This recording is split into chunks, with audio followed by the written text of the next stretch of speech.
Magandang umaga, ngayon po ay araw ng Miyerkules, July 1, 2026. Update po muli sa lagay ng panahon.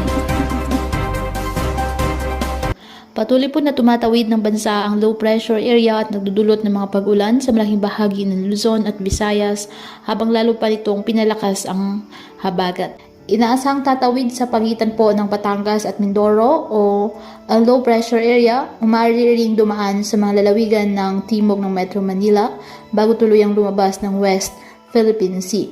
Asahan pa rin po ang paminsan-minsang katamtaman hanggang malalakas na mga pag-ulan na maaaring magdulot ng mga pagbaha sa mababang lugar at pagguho ng lupa sa mga bulubunduking lugar. Kapag nasa labas na po ng West Philippine Sea, may posibilidad na lalo pang lumakas at magiging isang tropical depression at papangala ng Henry ng Pag-asa kung manatiling paborable ang kondisyon ng karagatan at atmosfera.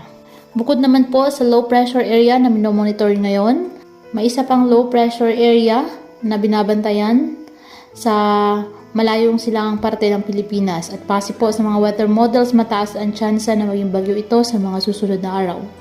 Sa ngayon, posibleng maging isang napakalawak na bagyo at posible pa rin itong maging isang super typhoon habang lumalapit sa ating part. Sa ngayon po, di pa natin matukoy kung tatama ba ito sa ating bansa, lalo na't malayo pa, pero inaasahang hahatak ito ng habagat.